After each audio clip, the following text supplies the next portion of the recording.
The truth about anxiety. Around 1 in 4 people in the UK experience a mental health problem each year. 1 in 6 report symptoms of common health issues such as anxiety each week. I myself have suffered with anxiety in the past. Although this is something I have largely overcome, it is still ingrained within me. There is much stigma surrounding mental health, despite the growing knowledge of it in recent years. 90% of those with mental health problems report experiencing stigma. Today, I would like to raise awareness, educate, and correct those stigmas. Understanding anxiety. Let's first look at what anxiety is. Anxiety can be likened to the feeling of fear. However, you may feel fear if you see a spider in the bathroom, me, whereas anxiety is a less intense, prolonged physiological response. All of us feel anxious at some point or another, but this is very different from an anxiety disorder. An anxiety disorder is when the anxiety impacts your life, and you struggle to go about day-to-day tasks because of it. Anxiety symptoms can include difficulty breathing, irregular heartbeat, feelings of unreality, and many more. However, what anxiety involves is very different for everyone. There are many different types of anxiety, but we'll focus on the main 5. Number 1. Specific phobia. When someone experiences anxiety symptoms in response to a specific stimulus. Number 2. Social anxiety disorder. An extreme fear of social situations. This is not the same as being shy.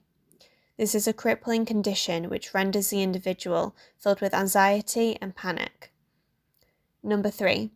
Panic disorder. Someone with panic disorder will frequently experience panic attacks. Panic attacks are associated with chest pain, racing heart, and a feeling that you're going to die. They are horrific to experience, and those with panic disorder are often in constant anxiety of experiencing another panic attack due to their unexpectedness. Number 4. Agoraphobia. Someone with agoraphobia will avoid public places where escape may be difficult, for example on a train. Agoraphobia is often associated with panic disorder, as many with agoraphobia also experience persistent panic attacks when in a triggering enclosed public space. Number 5. Generalized anxiety disorder, GAD. GAD, by nature, is less specific in what triggers it. Those with GAD will experience anxiety all the time and will worry excessively about everyday things. Though they may realize this worry to be unrealistic, they can't stop it. The most common treatments for anxiety include cognitive behavioural therapy, CBT, which we visited a few weeks ago, and graded exposure. CBT attempts to break the cycle of anxiety by changing negative thoughts, which in turn alter behaviour. Graded exposure is more intense and effectively gets the person to face their fear. This isn't necessarily as effective with GAD, as there is no specific trigger. As we will find out, the physiological response to anxiety can only persist for a relatively short time. Therefore, once the adrenaline begins to decline, the person can form new, positive associations with the situation, rather than mask them through avoidance behaviours. How anxiety works. The feeling of anxiousness itself is caused by the fight or flight response. The purpose of this response is to protect the body when a threat is perceived, like when I see a spider in the bathroom. When we perceive a threat, a signal is sent to the nerves in our body. One section of the nervous system is called the autonomic nervous system, ANS. This is split up into the sympathetic nervous system, SNS, and the parasympathetic nervous system, PNS. The SNS releases chemicals called adrenaline and noradrenaline from the adrenal glands in the kidneys. This often results in aggression, fight, or the urge to escape, flight. This cycle can only stop in 2 ways. Either the chemicals eventually decay, Or the PNS comes into play, which has a more calming effect, a bit like good cop, bad cop.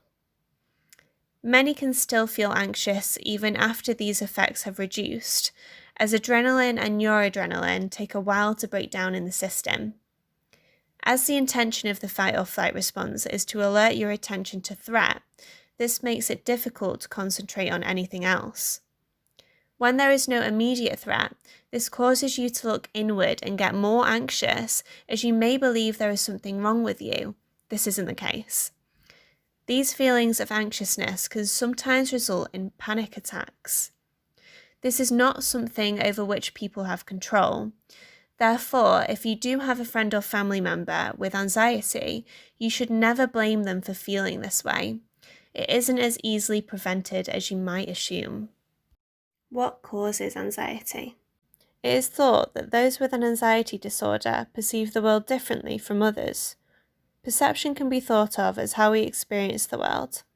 For example, when we see something, put simply, the image is projected into the eye, which gets turned into a neural signal and goes to areas of the brain to tell us what it is that we saw. However, perception can be very different from reality. Think of optical illusions.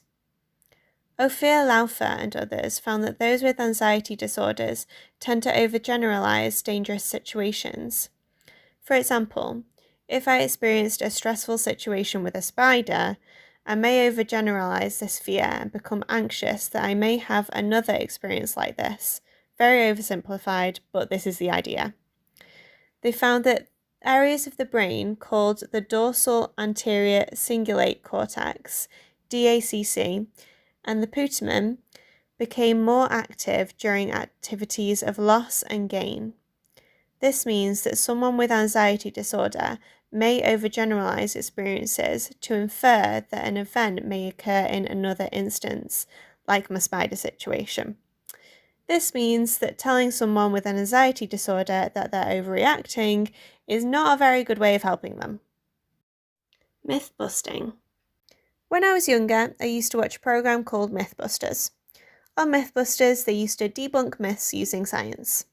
Despite mental health being better understood now, many still believe misconceptions when it comes to anxiety.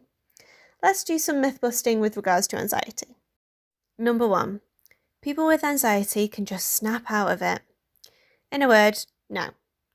If it is the case that someone perceives the world fundamentally differently to you, it wouldn't make sense if they could just turn it off. Trust me, if they could, they would. Number 2. If you feel anxious, have a drink.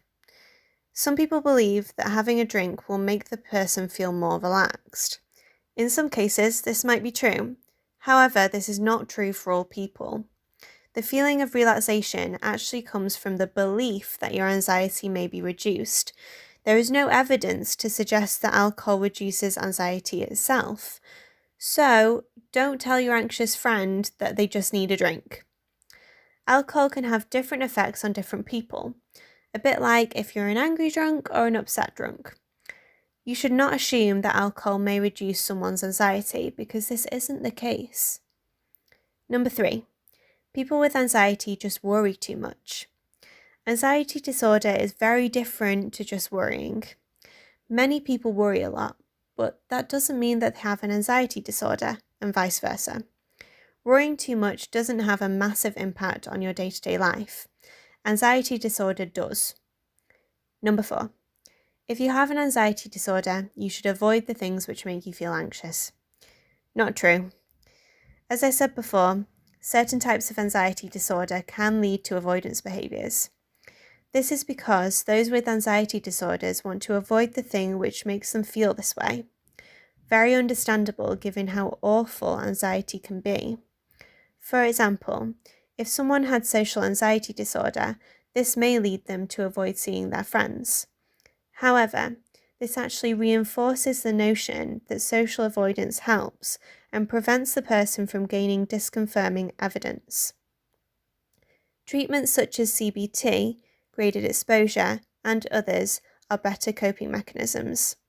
Having said this, if you do experience your friend distancing themselves, this doesn't mean that you should tell them what to do. You don't know what they're going through. It can be tough if your friend keeps cancelling, but try to support them as much as you can. Summary. I hope this blog post has taught you a little more about what anxiety is and what it is not. By educating people, we can get closer to a more accepting society with regards to mental health. If you or someone you know is suffering with anxiety, I've included a few helpful links in my article. Don't forget to subscribe on the homepage to keep up to date with my future posts. Happy learning!